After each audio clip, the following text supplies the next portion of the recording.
Hello dear students, I am going to discuss chapter 10 quadrilaterals in session 1 introduction about the quadrilateral. So first question, what is quadrilateral? A closed figure which is bounded by four line segments. This is one of the figure which is bounded by four line segments A, B, B, C and C, D. So a closed figure which is bounded by four line segments,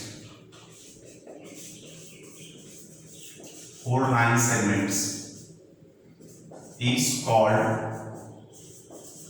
a quadrilateral.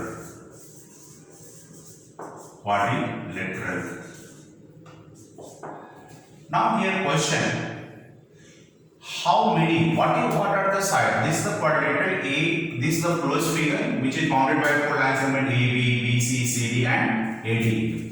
So a closed figure which is bounded by four line segment is called a quadrilateral. A quadrilateral has this, each line segment is called the sides of quadrilateral. So a quadrilateral has four line segment. In quadrilateral A, B, C, D, four sides are AB, BC, CD and AD. So line segment by which a quadrilateral is formed, this is called the sides of quadrilateral. Now the two sides meet at the point. This point is called vertex. So side AB and AD meet at the point vertex A. AB and BC meet at the point B, that's why this is the vertex B. BC and CD meet at the point C, that's why this is the vertex C. So they are the four vertices. Four vertices are A, B, C and D. Now we can consider in between the two sides of a quadrilateral. This is the some inclination, and this inclination is called an angle of the quadrilateral. How many angles are there? 1, 2, 3 and 4. So there are four angles. Four angles are angle A, angle B, angle C and angle D. Now the when we join the two opposite vertices, these are the two opposite vertices, then a line segment is completed. This line segment is called the diagonals. So there are the two diagonals. Two diagonals are, that is the AC and BD. Now here is the big question, how many parts in a quadrilateral? So sides are the part of quadrilateral, angles are part of quadrilateral, diagonals are part of quadrilateral. So there are 10 parts in a quadrilateral. Which, what are that? So we consider the four sides, four angles and two diagonals. So here the question, why the four vertices cannot be considered as a quadrilateral, as a part of quadrilateral?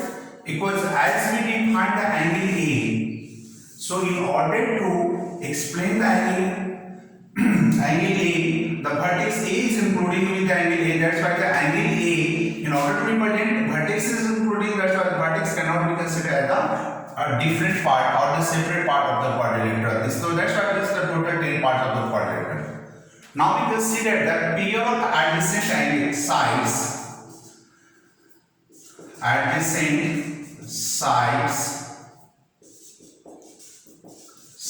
of quadrilateral. So suppose we consider the side AB and BC which have a common vertex B, then BC and CD, this common vertex C. So the two sides of the quadrilateral which have a common vertex are called adjacent sides. So pair of adjacent sides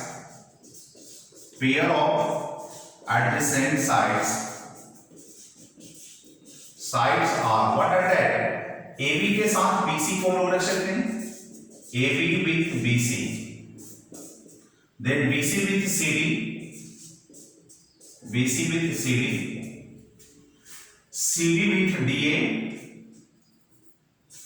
CD with DA, and once again DA with AB. So these are the four pairs of adjacent sides. So its common vertex is including, suppose here AB and BC, the B is the common for both, that's why the B is the vertex. BC and CD, C is the common, that's why the C is the vertex. CD and DA, D is the vertex, and DA and AB, that's why the A is the vertex. So for the pair of adjacent sides, vertex can be automatically defined with the common letters of the two sides. Now what are the opposite sides? So this AB and the CD are the two sides of the quadrilateral. Is any common point in between them? No. So we can say the two sides of the quadrilateral which have no any common point, no common vertex, that's why these are called opposite sides. So the pair of opposite sides of quadrilateral ABCD are what? So this AB with CD and AD with BC. AD with BC. So in order to represent ABCD, there is no any common letter. AD and BC, there is no any common letter. These were the pair of opposite sides. Now what are the consecutive angles? Consecutive angles of quadrilateral ABCD. So now we consider angle A and angle B. Which two sides of the quadrilateral are involved for making angle A? AD and AB. And for angle B, AB and BC. So this AB is the common for the both angles. So we can say the two angles of a quadrilateral which have a common arm are called the consecutive angles of the quadrilateral. So angle A and angle B having the common arm AB, B and C having the common arm BC, C and D having the common arm CD, like that. So pair of consecutive angles are angle A, angle B, angle B, angle C, angle C, angle D, and angle D, angle A. So these are the four pair of consecutive angles. Simply, how can we define the consecutive angles of quadrilateral? So two angles of a quadrilateral which have a common arm are called pair of consecutive angles. Now consider the angle A and angle C. So as we consider the angle A and angle C, the two arms of the quadrilateral AD and AB to make the angle A, and BC and CD make angle C. So in between the two angles there will be no any common arm, and that's why these are called the opposite angles. So opposite angles of quadrilateral ABCD are angle A, angle C, and angle B, angle D. So these are the different parts of the quadrilateral. Now I would like to discuss the types of quadrilateral.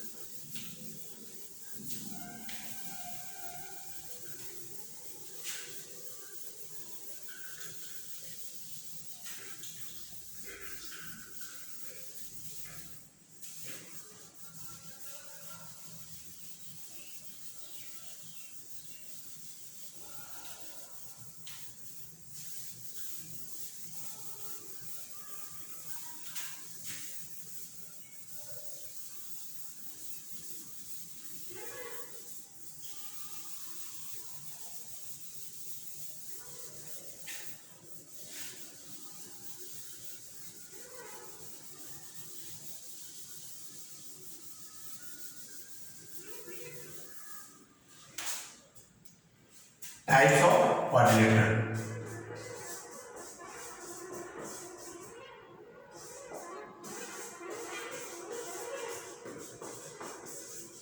Quadrilateral.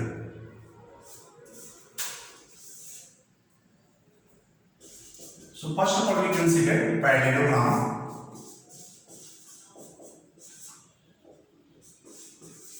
parallelogram. What is parallelogram? So a quadrilateral in which pair of opposite sides are parallel.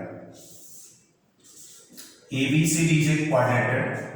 This AB parallel to DC and AD parallel to DC and AB equal to DC. So simply consider parallelogram means a quadrilateral in which the pair of opposite sides are parallel and quadrilateral. So in quadrilateral ABCD, AB parallel to DC and AB equal to DC. ये side और ये side parallel भी है और equal भी है. AD parallel to BC and AD equal to BC. ये AD और BC भी पैरेलल और इक्वल है. So therefore ABCD is a parallelogram. ये parallelogram हो गया. Now what are the properties? So properties.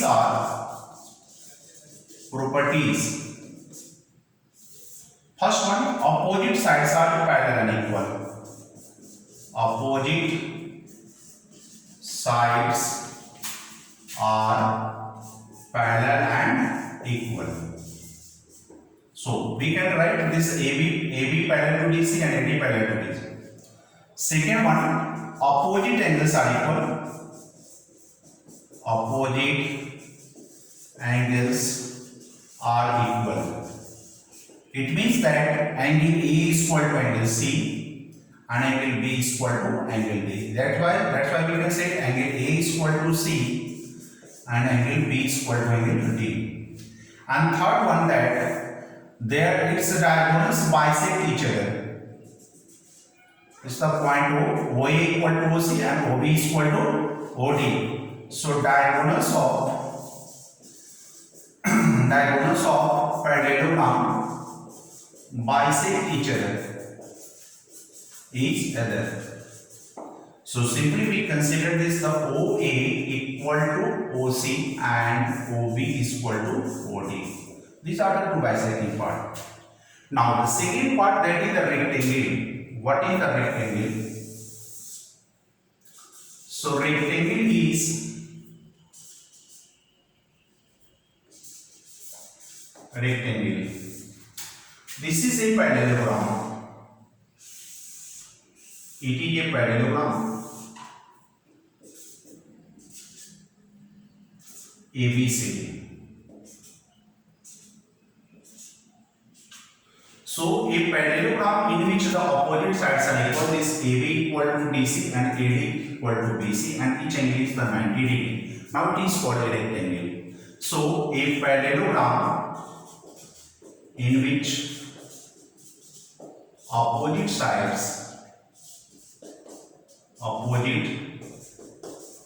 sides are parallel, are equal and all angles are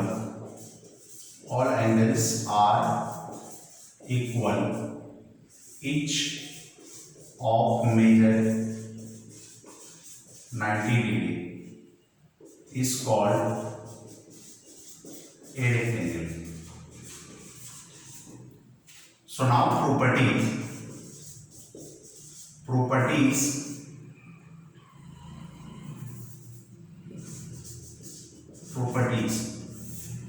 First property, opposite sides are equal.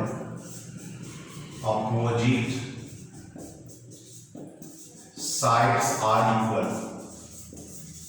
It means that AB equal to DC and AD equal to BC. Each angle, all angles are equal. Each angle of measure 90 degree. That is angle A is equal to angle B, angle C is equal to angle D is equal to 90 degree. Now the diagonals are also equal. This diagonals AC and BD. Diagonals are equal. So we can write this AC is equal to BD. And finally diagonals bisect each other, एक दूसरे को bisect भी करता है. It means that the segment this OA equal to OC equal to OB equal to OD. So this OA equal to OC equal to OB is equal to OD because both diagonals are equal, therefore that's their half are also equal. So these are the properties of this parallelogram and rectangle. Another one,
so next one is square. Is square. It is a parallelogram in which all sides are equal.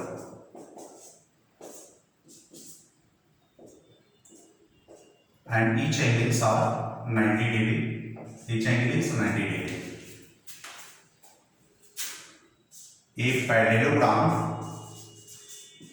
in which all sides are equal and each angle is a right angle. A right angle is called a square. Is called a square. So properties.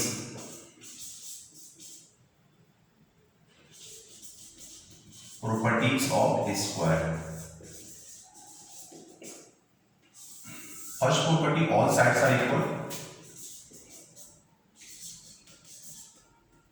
All sides are equal.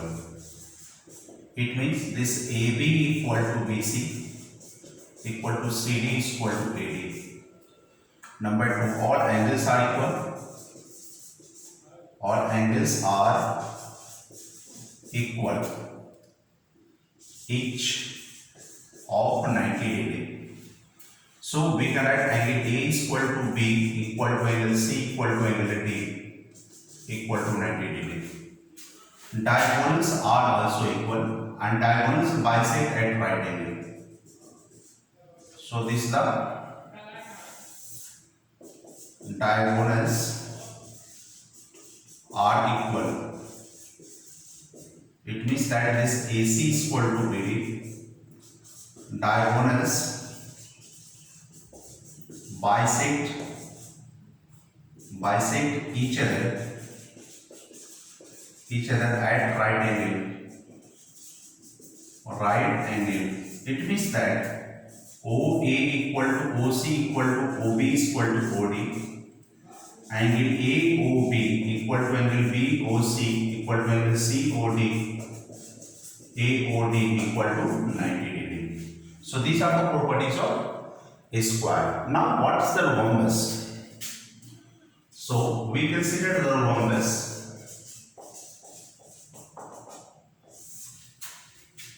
This is also a parallelogram in which all four sides are equal. A, B, C and D. These all sides are equal, that's why this is called rhombus. So a parallelogram in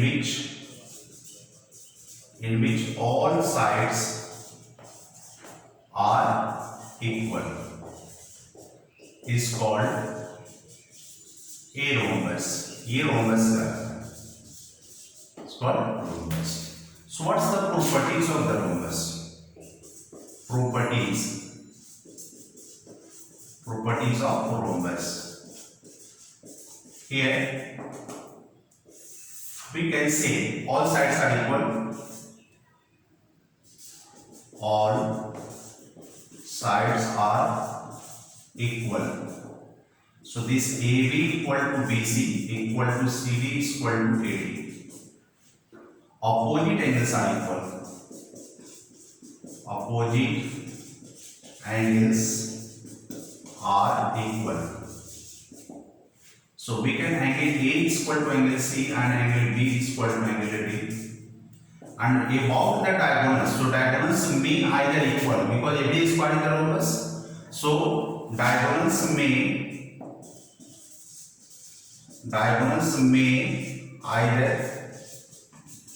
either equal or unequal. So we can say this AC is equal to BD, either AC is equal to BD or AC not equal to BD. हो भी सकता नहीं हो सकता. And the diagonals bisect each other at right angle. Here diagonals bisect at right angle. It's the right angle. Diagonals bisect each other at right angle. So simply we consider this OA equal to OC and OB is equal to OD. Angle AOB equal to angle BOC, COD equal to angle AOD. This is equal to 90 degree. So these are the properties of rhombus. Now we consider whatever the properties of rhombus, same property of a square also. So in the conclusion we consider every square is a rhombus. Because the squares fulfill each and every property of the rhombus. But it is not necessary that every rhombus is the square, because the angle of this rhombus may either equal like that square or not equal. That's why we can say that every rhombus is not a square, but every square is a rhombus.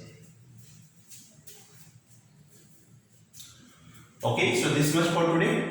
Rest of the lesson in the next classes.